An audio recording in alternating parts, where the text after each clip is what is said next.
What if I told you the thing that makes you most valuable in this world isn't your degree, your resume, or your credentials, but the very thing you've been trying to hide? Let that land for a second. Because here's a truth nobody told us growing up. People don't pay you for your qualifications. They pay you for how they feel in your presence. That might sound outrageous, but sit with it for a moment. Think of the last time someone deeply moved you, changed you, held space for you. Was it because of their fancy title, or was it because they were real? And in this video, we're going to explore a new way of thinking about value, one that has nothing to do with certificates or approval, and everything to do with your story, your truth, and the frequency you carry. Stay with me, because by the end of this video, you'll learn why the world is shifting from information to transformation, how to get paid for your lived experience, even without a degree, and the unconscious belief that's been secretly blocking your worth until now. But first, let me ask you this. Have you ever looked at your life and wondered if the pain you've been through might actually be your greatest gift? If so, you're not alone, and what we're about to dive into might change the way you see everything, from your past to your purpose. Let's begin. Why people pay for presence, not paper. Let me tell you a quick story. A friend of mine once paid $2,000 to work with a 26-year-old life coach. No fancy degrees, no letters after her name, just a soft voice, a calming presence, and a deep understanding of anxiety because she had lived it. Now compare that to another coach with multiple certifications, but conversations with them felt robotic, scripted, like they were performing, not connecting. And that's the moment I realized something powerful. We're not in the information age anymore. We're in the emotional economy. People aren't starving for knowledge. They're starving to be seen. They don't need more advice. They need resonance. They need someone who makes them feel, you get me. It's not about how much you've studied. It's about how deeply you've lived. You see, in a world overflowing with courses, downloads, and PDFs, what we truly crave is someone who can meet us in our mess. Not from above, but beside us. And that kind of presence, the kind that says, I've been where you are and I'm not judging you. That's not something you can fake. It's something you become. So if you've ever doubted your worth because you don't have enough qualifications, remember this, it's not your paperwork that makes you powerful. It's your presence. Now that we've cleared that up, let's talk about the thing that actually gives you credibility in this new world, your story. And how, when you finally own it, it becomes the most valuable thing you have to offer. Your story is your certification, only if you own it. A few years ago, I met a woman who had spent most of her adult life battling burnout. She wasn't a psychologist, she didn't write books, but she knew exhaustion in her bones, and that made her medicine. People came to her not for advice, but for her being. Her story, how she navigated corporate pressure, hit rock bottom, and slowly rebuilt her nervous system, became her credibility. Not because she had answers in a textbook, but because she had lived the questions and survived. That's the part we often miss. We think our past disqualifies us, when in truth it's the very thing that makes us trustworthy. Carl Jung called this individuation, the sacred process of becoming who you truly are by integrating what you've been through. And when you own your path, messy, honest, unfiltered, you become a mirror for someone else's healing. But here's the key.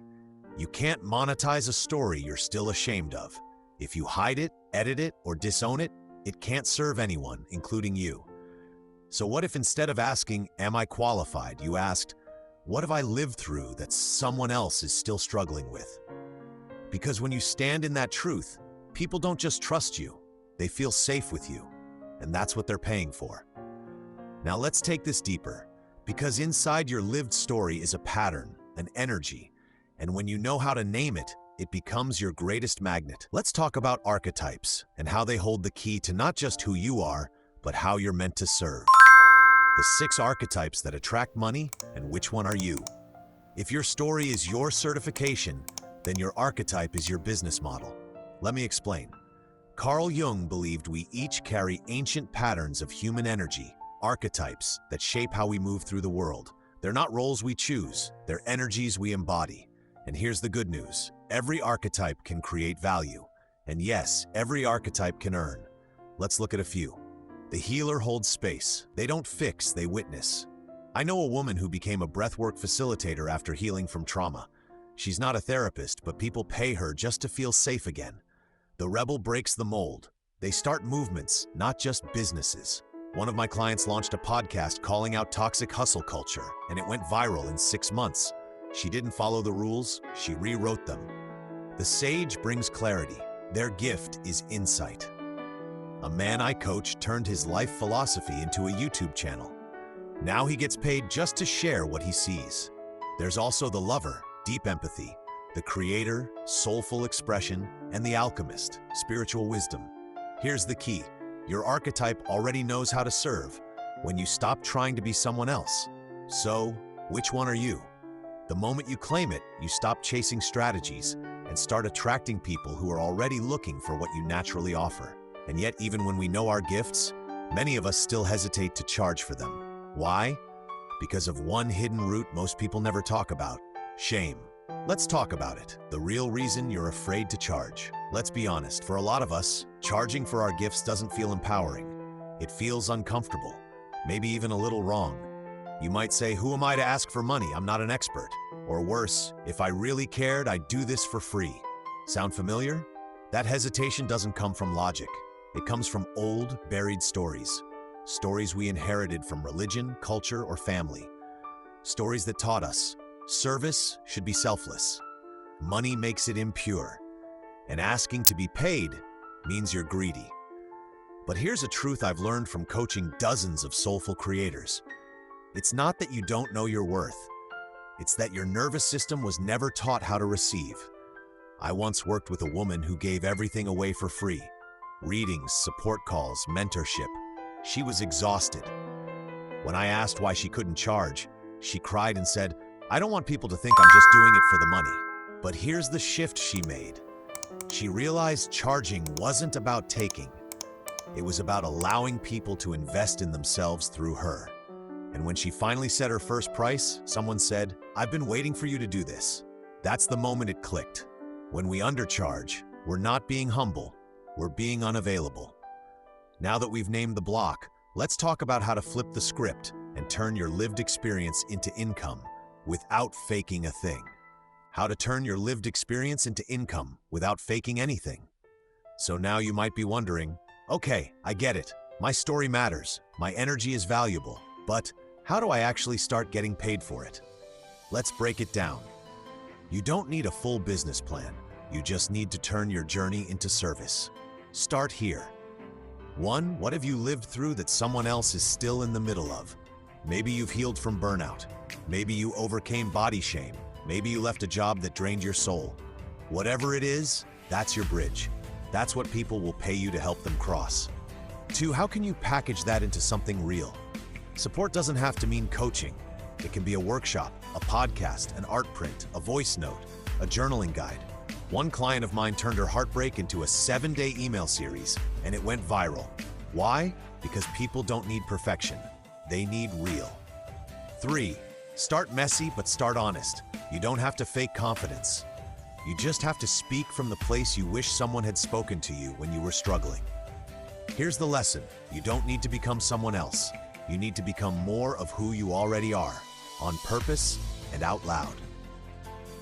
Now, before we close, there's one more belief we need to address, a deeper layer that still holds many heart-led people back. It's not about skills or confidence or even storytelling. It's about our relationship with money itself. Let's go there, together. Conclusion, you're not just allowed, you're meant to be paid. Let's bring it home. You don't need more permission slips. You don't need to wait for another degree, title, or expert to say, now you're ready, because you already are. Every experience you've survived, every truth you've walked through, every quiet journal entry at 2 a.m., it all matters. And when you share it with integrity, you're not selling something. You're offering transformation. This isn't just about making money. It's about rewriting the story of what we think is valuable.